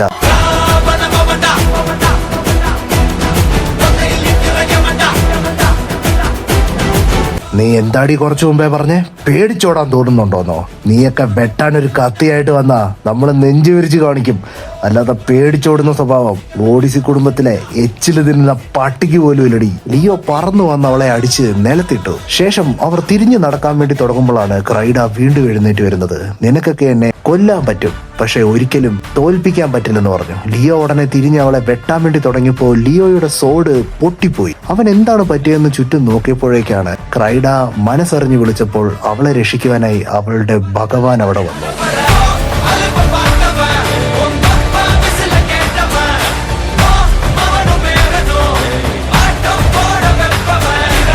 എതിരെ നിൽക്കുന്നത് സാക്ഷാൽ ഭഗവാൻ ആയതുകൊണ്ട് തന്നെ അവനെ എങ്ങനെയും തോപ്പിക്കണമെന്ന് വെറി പിടിച്ച് ക്രിസ്റ്റഫർ ലിയോയും അവരുടെ മുഴുവൻ ശക്തിയിൽ തന്നെ അതിനെ എതിർക്കുവാനായി തീരുമാനിച്ചു. പക്ഷെ അവരെ ഞെട്ടിച്ചുകൊണ്ട് അദീന അവന്റെ ഒരു മുടി എടുത്ത് അവരുടെ മുന്നിലേക്ക് ഇട്ടു. ആ മുടി മറ്റൊരു അദീനയുടെ ക്ലോണായി മാറി. ശേഷം ലിയോയും ക്രിസ്റ്റഫറും അദീനയുടെ ക്ലോണുമായി യുദ്ധം ചെയ്യാൻ തീരുമാനിച്ചു. ഇതേ സമയം ക്രൈഡയും കൊണ്ട് ഒറിജിനൽ അദീന അവിടുന്ന് പോകുകയും ചെയ്തു. ക്രൈഡയും കൊണ്ട് പോകുന്ന വഴി ഫിയറിന്റെ സ്പിരിറ്റിനെയും കാലിന്റെ ബോഡിയെയും തപ്പിയാണ് അദീന പോകുന്നത്. അങ്ങനെ പോകുന്ന വഴിക്ക് അദീന ഒരു ശവം കിടക്കുന്നു കണ്ടു. അത് കണ്ടപാടെ അവന്റെ മനസ്സൊന്ന് പെടഞ്ഞു. എന്നിട്ട് അവന്റെ ഓർമ്മ കുറച്ച് പഴയ കാലങ്ങളിലേക്ക് പോയി. പണ്ട് ഷൈറോ ഓഡിസി രാജാവായിരുന്ന സമയം ഒരു ദിവസം ഷൈറോ അദീനയെ ഓഡിസി ദേശത്തേക്ക് വിളിച്ചിട്ടുണ്ടായിരുന്നു. അദീന, എന്റെ ക്ലാനിലുള്ള ഒരു പെൺകുട്ടിയെ നിനക്ക് വിവാഹം ചെയ്തു തരണമെന്ന് എന്റെ കുറെ കാലത്തെ ആഗ്രഹമാണ്. നിനക്ക് വേണ്ടി ഞാൻ കണ്ടുവച്ച പെണ്ണാണ് ആയിരിക്കുന്നത്. അവളുടെ പേര് ലിദിയ ഓഡിസി. ശേഷം അദീനയും ലിദിയയും പരസ്പരം ഒന്നും പറയാൻ ആകാതെ ഒരു മരത്തിന്റെ ചോട്ടിലിരുന്നു. ആ സൈലൻസിനെ ഭേദിച്ചുകൊണ്ട് അവൾ സംസാരിച്ചു തുടങ്ങി. നിങ്ങൾ ദൈവങ്ങൾക്ക് 2-3 വിവാഹം കഴിക്കാൻ പറ്റുമെന്നല്ലേ? പക്ഷേ എന്നെ സ്നേഹിക്കുന്നതും എന്നെ കല്യാണം കഴിക്കുന്നവൻ എന്റെ മാത്രം ഭർത്താവായിരിക്കണമെന്നാണ് എന്റെ ആഗ്രഹം. അദീനയ്ക്ക് അത് കേട്ടപ്പോൾ കുറച്ച് കൗതുകമായി. അവൻ അവളോട് പറഞ്ഞു, നീ നിന്റെ മാസ്ക് ഉരുവാണെങ്കിൽ ഞാൻ മറ്റൊരു പെണ്ണിനെയും വിവാഹം കഴിക്കുകയില്ലെന്ന് നിനക്ക് വാക്ക് തരാമെന്ന് പറഞ്ഞു. ഉടനെ അവൾ അവളുടെ മാസ്ക് ഉരി മാറ്റി. അദീന ലിദിയയെ കണ്ട് അക്ഷരാർത്ഥത്തിൽ ഞെട്ടിപ്പോയി. കാരണം അവൾ അത്രമേൽ സുന്ദരിയായിരുന്നു.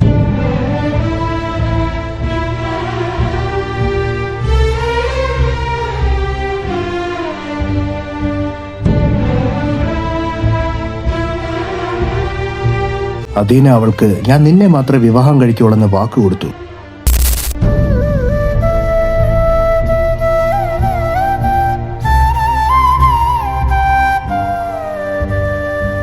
ഇതിനുശേഷം അദീന കാലന്റെ ബോഡിയും ഫിയറിന്റെ ആത്മാവിനെയും ക്രൈഡാനെയും കൊണ്ട് മംഗള ദേശത്ത് പോയി അവരെ കിടത്തിയതിനു ശേഷം തിരിച്ച് യുദ്ധഭൂമിയിലേക്ക് വരുമ്പോൾ കാണുന്ന കാഴ്ച ലിയോയും ക്രിസ്റ്റഫറും കൂടെ അദീനയുടെ ക്ലോണിനെ വെട്ടി വെട്ടി വെട്ടി താലങ്ങം വിലങ്ങും വെട്ടി നശിപ്പിക്കുന്നതാണ്. പെട്ടെന്നാണ് ക്രിസ്റ്റഫർ ആ കാഴ്ച കാണുന്നത്. ലിയോ, വെട്ടിയത് മതി, നീ ശ്രദ്ധിച്ചു നോക്കൂ എന്ന് പറയുമ്പോൾ കാണുന്നത് അവർ ഇത്രയും നേരം വെട്ടിക്കൊണ്ടിരുന്ന അദീനനെ അല്ലായിരുന്നു, മറിച്ച് മിച്ചമുള്ള ഓഡിസി ക്ലാൻ മെമ്പേഴ്സിനെയാണ് അവർ പോലും അറിയാതെ അവർ വെട്ടിക്കൊന്നത്. എന്നിട്ട് ഒറിജിനൽ അദീന എവിടെയെന്ന് നോക്കിയപ്പോഴാണ് അദീന ആകാശത്ത് 6 കൈയും വിരിച്ച് അവന്റെ കോസ്മിക് ഫോമിൽ നിൽക്കുന്നത്.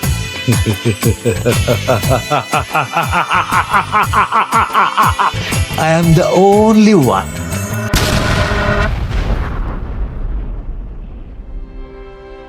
മകനെ, നീ എന്തിനു വേണ്ടിയാണ് ഇതൊക്കെ ചെയ്യുന്നത്? മറ്റുള്ളവരെ രക്ഷിക്കാനും സംരക്ഷിക്കാനും വേണ്ടിയല്ലേ നീ അവതാരമെടുത്തത്? നിന്റെ ക്ലാനിന്റെ നേട്ടങ്ങൾക്ക് വേണ്ടി മാത്രം നീ ഇത് ചെയ്യുമെന്ന് എനിക്ക് തോന്നുന്നില്ല. നിന്റെ മനസ്സിൽ എന്തോ മറ്റൊരു നല്ല ഉദ്ദേശം ഉണ്ടെന്ന് എനിക്കറിയാം. എന്തായാലും എന്റെ അനുഗ്രഹം എന്നും നിന്റെ കൂടെ ഉണ്ടായിരിക്കും അദീന. ഈ സംഭവത്തിനു ശേഷം ദേവന്മാരുടെ രാജാവായ കലേജായും അസുരന്മാരുടെ രാജാവായ ലാഹയും അദീനനെ കെട്ടിപ്പിടിച്ച് അവർ പറഞ്ഞ വാക്കവർ പാലിച്ചു. മംഗളദേശത്തിലുള്ള എല്ലാവർക്കും പൗരത്വവും കൊടുത്തു. അതുമാത്രമല്ലാതെ മംഗളദേശത്തിന്റെ മാത്രം ദൈവമായിരുന്ന അദീനനെ ദേവാസുര ലോകത്തിന്റെ ഒരേ ഒരു ദൈവമായി പട്ടാഭിഷേകവും ചെയ്തു. അദീനയുടെ പരമാത്മാവാകുന്ന പട്ടാഭിഷേകത്തിന്റെ ദിവസമായിരുന്നു അത്. അന്ന് ദേവന്മാരെല്ലാം വന്ന് ആകാശത്ത് നിന്നും അദീനയ്ക്ക് പുഷ്പവൃഷ്ടി നടത്തി. അതുപോലെ തന്നെ അസുരന്മാർ പാതാളത്ത് നിന്നും വാദ്യമേളങ്ങൾ മുഴക്കി അവരുടെ സ്നേഹവും അറിയിച്ചു. കാരണം ഇപ്പോൾ അദീന മംഗളദേശത്തിന്റെ മാത്രം ദൈവമല്ല, അദീന മൊത്തം ദേവാസുര ലോകത്തിന്റെയും ഒരേ ഒരു ദേവനായിരുന്നു. പാർവപുത്രൻ, ഷൈറോ സോദരൻ, മംഗളനാഥൻ, പരമാത്മാവായ ശ്രീ ശ്രീ അദീന എഴുന്നള്ളുന്നു.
അല്ല, ഇതിന്റെ ഇടയ്ക്ക് പാന്തരാദേവൻ പറയാൻ വിട്ട ഒരു കാര്യമുണ്ട്. അതീനെ എല്ലാവരെയും കൊന്നുകളഞ്ഞ കൂട്ടത്തിൽ ലിയോനെ ഓഡിസിയപ്പനെ കൊല്ലണ്ടല്ലേ, പിന്നെ ഇവരെങ്ങനെ ജീവനോടിരിക്കുന്നത്? പിന്നെ എന്തിനാ മുത്തുമണിയെ ഞാൻ അവന്റെ പവർ ലോഞ്ച് ചെയ്ത അടുത്ത സെക്കൻഡ് തന്നെ ഞാൻ അവിടെ ചെന്നില്ലേ, ടൈം ഫ്രീസ് ആക്കി ഇവരെ രണ്ടുപേരെ ഭൂമിയിലോട്ട് കൊണ്ടുവന്നു. കാരണം ഓഡിസി ക്ലാനിലാണ് അടുത്ത അഥർവൻ ജനിക്കുന്നത്. അഥർവനാ? അതാരാ ഇനി? അഥർവൻ എന്ന് പറയുന്നത് വളരെ അപൂർവമായി എടുക്കുന്ന ഒരു അവതാരമാണ്. ഈ ദേവന്മാരും അസുരന്മാരും മനുഷ്യരുടെ വികാരങ്ങൾ കൂടുന്നതും കുറയുന്നതും അനുസരിച്ചാണ് അവരുടെ ശക്തി കിട്ടുന്നത്. അത് മാനുവലായി കൺട്രോൾ ചെയ്യാൻ വേണ്ടിയാണ് അവർ അവരുടെ ആൾക്കാരെ ഭൂമിയിലേക്ക് അയക്കുന്നത്. ഇങ്ങനെ ചെയ്തു കഴിഞ്ഞാൽ ആ ബാലൻസിനെ അത് ബാധിക്കും. അങ്ങനെ വരുമ്പോൾ പ്രകൃതി തന്നെ സ്വയം അവതാരം എടുക്കുന്ന ഒരു അവതാര പിറവിയാണ് അഥർവൻ എന്ന് പറയുന്നത്. ഇതുവരെ 2 അഥർവന്മാർ പിറന്നിട്ടുണ്ട്. 3ാമത്തെ അഥർവൻ നിങ്ങൾ ഓഡിസി ക്ലാനിലാണ് ജനിക്കുന്നതെന്നാണ് പ്രവചനം വന്നിരിക്കുന്നത്.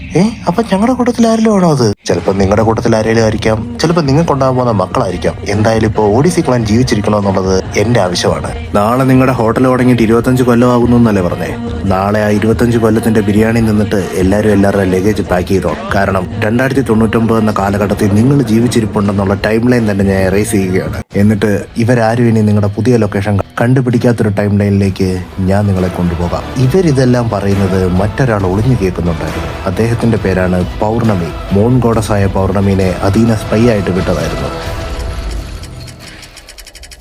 ഗന്ധർവൻ ഒരു സന്ദേശവുമായി ദേവലോകത്തേക്ക് പോവുകയാണ്. ഗന്ധർവൻ പോകുന്ന വഴി അവിടെയുള്ള സ്ത്രീകളെല്ലാം ഗന്ധർവനെ കണ്ട് ഭയങ്കരമായി തന്നെ ബ്ലഷ് ആകുന്നുണ്ട്. ശേഷം ഗന്ധർവൻ അന്നത്തെ ദേവാസുര യുദ്ധം കഴിഞ്ഞു വരുന്ന മാലകമാരുടെ പടയെ കണ്ടു. എന്നിട്ട് ഗന്ധർവൻ നേരെ പോയത് ദേവരാജാവിന്റെ ത്രോൺ റൂമിലേക്കാണ്. ഗന്ധർവനാണ് സ്വർഗത്തിൽ പോയതെങ്കിൽ നരകത്തിൽ സന്ദേശമായി പോയത് കാലനാണ്. ശേഷം ദേവരാജാവും അസുരരാജാവും കേക്കെ കാലനും ഗന്ധർവന് സന്ദേശം വായിച്ചു തുടങ്ങി. പരമാത്മാവാകുന്ന അധീനയുടെ സന്ദേശവുമായി മംഗളദേശത്തു നിന്നും വരികയാണ് ഞങ്ങൾ. അധീന തന്നുവിട്ടിരിക്കുന്ന സന്ദേശപ്രകാരം ഓഡിസി ക്ലാനിലുള്ളവരെല്ലാം ഇന്നും ജീവനോടെ തന്നെയുണ്ട്. അതും റോയൽ ബ്ലഡ് ആയിട്ടുള്ളവര്. അവരുടെ കൂടെ തന്നെ ദേവാസുര യുദ്ധം നിർത്താൻ വേണ്ടി വിഷു കേട്ട 2 കുട്ടികളിൽ പെൺകുട്ടി അവരുടെ കൂടെയാണുള്ളത്.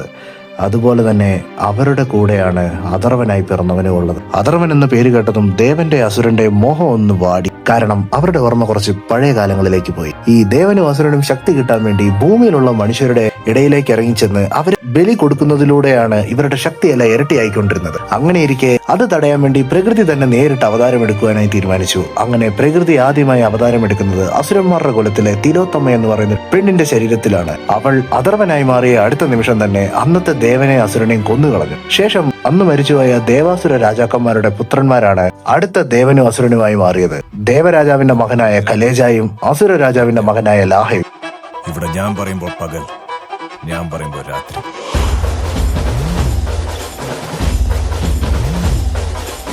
കലേജായും ലാഹയും വളർന്നു വരുന്നതോടുകൂടി തന്നെ അവരുടെ ശക്തി അധികരിക്കാൻ അവരതിയായി ആഗ്രഹിച്ചു. അതുകൊണ്ട് തന്നെ തങ്ങളുടെ പിതാക്കന്മാർ ചെയ്ത പോലെ തന്നെ ഭൂമിയിലേക്ക് ബലി കൊടുക്കുവാനായി ആളെ വിട്ടു. അങ്ങനെ വന്നപ്പോൾ അഥർവൻ വീണ്ടും പുനർജനിച്ചു. ഈ തവണ ദേവന്മാരുടെ ഇടയിലുള്ള ദേവസേനൻ എന്നു പേരുള്ള ഒരു ഏഞ്ചലായിട്ടാണ് അഥർവൻ ജനിച്ചത്. എന്നിട്ട് കലേജായെ ലാഹയെ അദ്ദേഹം യുദ്ധത്തിലൂടെ തീർക്കാൻ വേണ്ടി നിന്നപ്പോഴാണ് ദേവനെ അസുരനെ സംരക്ഷിക്കാനായി അവർക്ക് അവിടെ ഒരു വലിയ ശക്തി ഉണ്ടായിരുന്നു. അതും സാധാരണ ശക്തിയല്ല, അതൊരു പരാശക്തിയായിരുന്നു.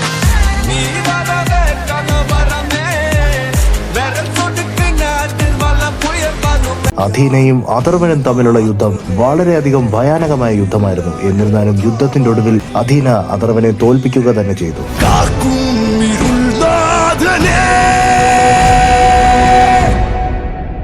ശേഷം അഥർവൻ പറഞ്ഞു, അധീന, നീ എന്നെ തോൽപ്പിച്ച സ്ഥിതിക്ക് എന്റെ അടുത്ത അവതാരത്തെ ഫേസ് ചെയ്യാൻ വേണ്ടി റെഡി ആയിട്ടിരുന്നു. എന്റെ അടുത്ത അവതാരമായി ഞാൻ ജനിക്കാൻ പോകുന്നത് ഓഡിസി ക്ലാനിലായിരിക്കും. നിന്നെ കൊന്നിട്ടായിരിക്കും ഞാൻ ദേവനെ അസുരനെയും കൊല്ലാൻ പോകുന്നത്. ഗന്ധർവൻ ഇത് വായിച്ചു കഴിഞ്ഞപ്പോഴത്തേക്കും ദേവന്മാരുടെ രാജാവായ ഖലേജ ഒപ്പിടാൻ വേണ്ടി ഇരുളിൽ നിന്നും മുഖം വെളിയിലേക്ക് കൊണ്ടുവന്നു.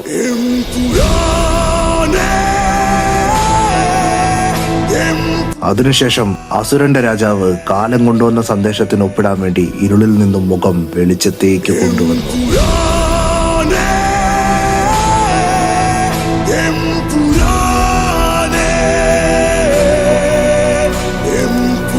ദേവരാജാവായ ഖലേജായും അസുര രാജാവായ ലാഹയും ഒരാൾക്ക് വേണ്ടി അവിടെ കാത്തിരിക്കുകയാണ്. അങ്ങനെ അയാളും അവിടെ വന്നു. ശേഷം ഭൂമിയിലേക്ക് ആരെയൊക്കെയാണ് അധീന അയച്ചതെന്ന് ലാഹയോടും ഖലേജായോടും പറഞ്ഞു തുടങ്ങി. ഒന്നാമതായിട്ട് ആ വിഷു കേട്ട 2 കുട്ടികളിലെ പെൺകുട്ടിയെ പിടിക്കാനായിട്ട് അധീന തിരഞ്ഞെടുത്തത് കടലമ്മേനെയാണ്. പക്ഷേ കടലമ്മേനെ എതിർക്കുവാനായി അവിടെ കടലമ്മയുടെ ചെറുമകളായ കനകവും അവളുടെ കൂടെ ടീമായിട്ട് ചന്ദ്രികയുമുണ്ട്. പിന്നെ നമ്മൾ പോകുന്നത് 2099-ലേക്കാണ്. അവിടെ ഒരുപാട് ഏലിയൻസും കാര്യങ്ങളും ഉള്ളത് കൊണ്ട് തന്നെ അവിടുത്തെ മനുഷ്യരും അവിടുത്തെ പടകളും ഇച്ചിരി ശക്തരായിരിക്കും. അവരെ കൗണ്ടർ ചെയ്യാൻ നമുക്കും ഒരു പട വേണം. അതിനുവേണ്ടി ഞാൻ അയക്കുന്നത് നീലിയെയും നീലിയുടെ യക്ഷിപ്പടയെയാണ്. പിന്നെ ഓഡിസി ക്ലാനിൽ ശക്തരായിട്ടുള്ള ആൾക്കാരൊക്കെ അവശേഷിക്കാൻ സാധ്യതയുണ്ട്. അവരെ അടിച്ച് നിലം പരിശാക്കാൻ വേണ്ടി ഞാൻ അയക്കുന്നത് ക്രൈഡനെയാണ്. ശേഷം ഒരു ചെറിയ കണക്ക് വീട്ടാൻ മാഡിക്കുണ്ടെന്നല്ലേ പറഞ്ഞ്. ചാത്തന്റെ എണത്തെ മുഴുവൻ കൊന്നിട്ടുള്ള ഒരുത്തനെ കൊല്ലുവാനായി സാക്ഷാൽ മാഡി നേരിട്ടാണ് പോയിരിക്കുന്നത്. പിന്നെ അവിടെ 2 കൊമ്പന്മാരല്ലേ ഉള്ളത്. ഒന്ന് പ്രിൻസ് ലിയോയും പിന്നെ പ്രിൻസ് എയ്സും. ഇവരിൽ ആരാണ് അഥർവനെന്നറിയില്ലല്ലോ. അതുകൊണ്ട് ഇവരെ 2 പേരെ എതിർക്കാനായിട്ട് ഞാൻ അയച്ചിരിക്കുന്നത് ശക്തരായ 2 പേരെയാണ്. ലിയോയ്ക്ക് ഫയറിന്റെ പവറും മാത്രമല്ല ലയന്റെ മാസ്കും അല്ലേ ഉള്ളേ. അവന് കൗണ്ടറായിട്ട് ഞാൻ അയച്ചിരിക്കുന്നത് കലേജ, താങ്കളുടെ മകനെ തന്നെയാണ്. റെയിൻസ് ഭഗവാൻ പാർവന്റെ കയ്യിൽ നിന്ന് വരം കിട്ടിയിട്ടുള്ളതല്ലേ. അവന്റെ എതിരെ ആര് നിൽക്കുന്നോ അവരുടെ പകുതി ശക്തി ഇവന് തിരിച്ചു കിട്ടുമെന്ന്. മാത്രമല്ല ഇവനൊരു ഐസ് യൂസറും കൂടെയാണ്. സോ ഫയറിന് കൗണ്ടറായിട്ട് ഐസ് കറക്റ്റ് മാച്ച് ആയിരിക്കും.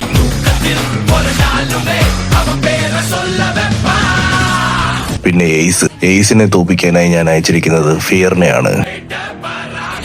കാരണം വിഷ് കേട്ടിട്ടുള്ള 2 കുട്ടികളിൽ ആൺകുട്ടി എന്റെ കൂടെ അല്ലായിരുന്നു. ആ കുട്ടിയെ ഞാൻ ടൈം ചേംബറിൽ കൊണ്ടുപോയി ഒരുപാട് ട്രെയിനിങ് കൊടുത്തിരുന്നു. ഇപ്പൊ അവനൊരു പൂർണ്ണ വളർച്ചയെത്തിയ പുരുഷനാണ്. മാത്രമല്ല ഫിയറിന്റെ സ്പിരിറ്റും അവന്റെ ദേഹത്ത് തന്നെയാണ്. ഫിയറിനെ പറ്റി നിങ്ങളെല്ലാവരും ഇടയ്ക്കിടയ്ക്ക് മറന്നു പോകുന്നൊരു കാര്യമുണ്ട്.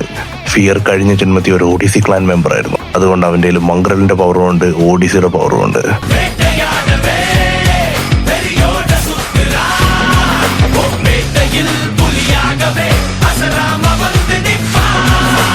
ഇനി ഇവരെ കൊണ്ട് ആരെയും തോപ്പിക്കാൻ പറ്റിയില്ലെന്നിരിക്കട്ടെ. ഭഗവാനായ ഞാൻ നേരിട്ട് എന്ന് എല്ലാത്തിനെയും കൊല്ലുന്നതായിരിക്കും. നീ നൊട്ടും എന്ന് പറഞ്ഞ് സാക്ഷാൽ പാന്തരാദേവൻ അങ്ങോട്ടേക്ക് വന്നു. എന്നിട്ട് പാന്തരാദേവന്റെ കോസ്മിക്കയെ ആക്ടിവേറ്റ് ചെയ്ത് അധീനനെ അവിടുന്ന് ടെലിപ്പോർട്ട് ചെയ്ത് കോസ്മിക് ഫോറസ്റ്റിലേക്ക് കൊണ്ടുപോയി. ശേഷം അധീനയുടെ ദേഹത്ത് മുഴുവൻ ചങ്ങലയിട്ടിട്ട് പറഞ്ഞു, അടുത്ത 24 മണിക്കൂറിനുള്ളിൽ എന്റെ സ്പെല്ല് ആക്ടിവേറ്റ് ആവും. അതിനുശേഷം ആ ടൈം ലൈൻ തന്നെ എറൈസ് ആവും. പിന്നെ നീ ഒന്ന് മഷിയിട്ട് നോക്കിയ ഓഡിസി ക്ലാനിൽ ആരെയും കാണുകയാണെന്ന് പറഞ്ഞു. ആ സ്പെല്ല് ആക്ടിവേറ്റ് ആകുന്നോളം വരെ നിന്നെ ഞാൻ എങ്ങും വിടില്ല അധീന. ശേഷം അധീനയും പാന്തേറായും നേർക്ക് നേരെ നിന്നു. നീ അറിഞ്ഞുവോ, എല്ലാവരും നിന്റെ ക്ലാനിലുള്ളവരെ വേട്ടയാടാൻ പോവുകയാണ്. അവസാനത്തെ 6 പേരെയും കൂടെ കൊന്നു കഴിഞ്ഞാൽ നിന്റെ ക്ലാനിൽ വേറെ ആരും അവശേഷിക്കില്ലല്ലോ മകനെ.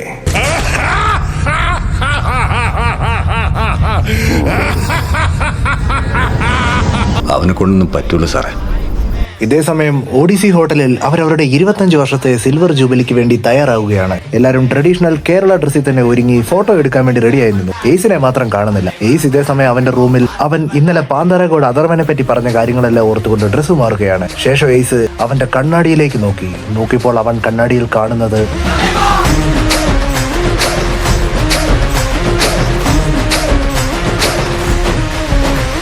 എന്നെയോ എന്റെ കുടുംബത്തെയോ തേടി വരുന്നത് ദേവനായാലും ശരി അസുരനായാലും ശരി അവന്റെയൊക്കെ തല നിലത്ത് കടന്ന് ഉരുളും.